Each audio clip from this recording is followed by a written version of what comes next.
Artis Brno vstúpil do premiérovej sezóny v Šancelige duelom s Mladou Boleslavou. Na prvý gól zápasu sa nečakalo dlho. Už v 5. minúte našiel Králik výborným pásom Daniela Langhamra a ten krásnou strelou z voleja otvoril skóre zápasu. Hostia si tak lepší začiatok ani nemohli predstaviť.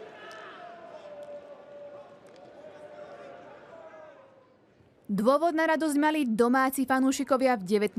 minúte, keď si po šikovnej práci Papaleleho balón prevzal Kvadri Adediran a ten prudkou strelou k žrdi vyrovnal stav zápasu. Ostrielaný útočník ukázal skvelú formu z minulej sezóny, kde si pripísal 17 gólov.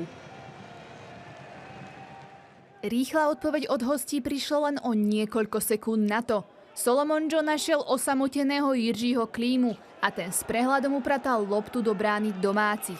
Hostia tak išli druhýkrát do vedenia. V 59. minúte aktívny Papalele ozbrojil Matouška a našiel osamoteného Adedirana, ktorý bez problémov zakončil do prázdnej brány. Linke Papalele a Adediran sa podarilo presadiť po druhýkrát. Začínalo sa tak odznova.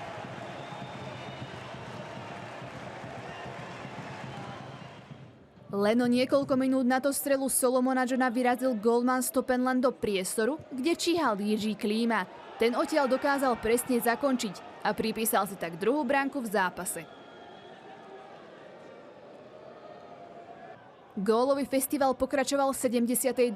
minúte, keď po rýchlej akcii žltých Dávid Kozel krásne zakončil do pravého horného rohu bránky. Hosťom sa tak opäť dýchalo o niečo ľahšie. Dominik Preissler na svoj návrat na české trávniky nebude spomínať v najlepšom, pretože v nadstavenom čase uvedel po nedovolenom zákroku na Schuberta červenú kartu.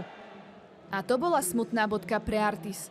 Premiéra brněnského celku v Šancelige nevyšla podľa predstav a domáci ostali bez bodového zisku. Naopak tým z Mladej Boleslavy si svoje vedenie ustrážil a domov odviezol 3 body.